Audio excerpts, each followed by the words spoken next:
పుష్ప నామ్ చోటా high లేకిన్ sound బహుత్ బడా. పుష్ప అంటే నేషనల్ అనుకుంటిరా, ఇంటర్నేషనల్. పుష్ప అంటే ఫ్లవర్ అనుకుంటివా, వైల్డ్ ఫైర్.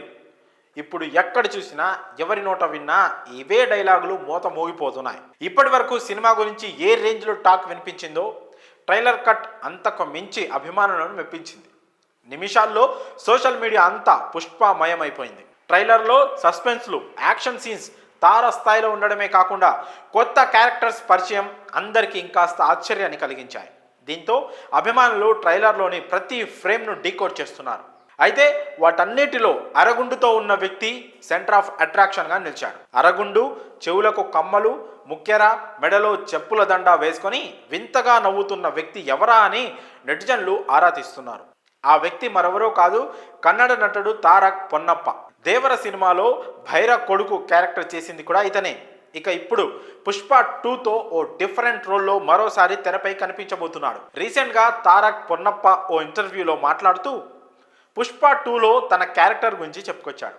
ఆ రోల్ పాజిటివ్గా ఉంటుందా, నెగిటివ్గా ఉంటుందా అని అడిగితే చాలా పాజిటివ్, అలాగే నెగిటివ్గా కూడా ఉంటుందని చెప్పాడు. దీంతో ఇదేదో బాహుబలిలో కట్టప్ప క్యారెక్టర్లా ఉండబోతుందని అప్పట్లో టాక్ వినిపించింది.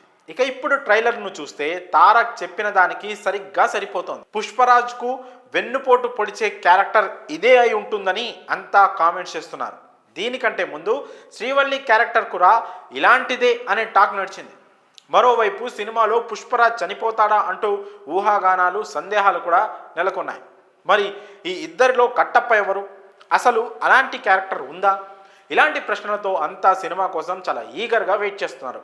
ఇవన్నీ తెలియాలంటే మాత్రం ఇంకొన్ని రోజులు వెయిట్ చేయక తప్పదు. ఆల్రెడీ చూపించిన ట్రైలర్తో ఈ పార్ట్లో పుష్పరాజ్ అనేక మంది శత్రువులను ఎదుర్కొంటాడనే క్లారిటీ మాత్రం వచ్చేసింది. మొదటి పార్ట్లో ఉన్న విలన్స్ సునీల్, అలాగే అనసూయ భరద్వాజ్, ఫాహద్ ఫాసిల్ సెకండ్ పార్ట్లో కూడా విలన్స్గా కంటిన్యూ అవుతున్నారు. అయితే శత్రువుకి శత్రువు మిత్రుడు అన్నట్లు పుష్పరాజ్ మీద పగతో ఈ ముగ్గురు ఒక్కటవుతారని ఓ షాట్ను బట్టి అర్థమవుతోంది. వీరితో పాటు ఇంటర్నేషనల్ లెవెల్లోనూ పుష్పరాజ్కు శత్రువులు పెరిగిపోయారని అర్థమవుతోంది. మొత్తానికి ఫుల్ లెంత్ యాక్షన్ డ్రామా, ఫైట్లు, సస్పెన్స్లు, ఎలివేషన్స్తో బొమ్మ అదిరిపోయేలా కనిపిస్తోంది. డిసెంబర్ 5న షో పడితే కానీ అసలు కథ ఏంటో అర్థం కాదు. మరి ఈ లేటెస్ట్ అప్డేట్పై మీ అభిప్రాయాలను కామెంట్స్ రూపంలో తెలియజేయండి.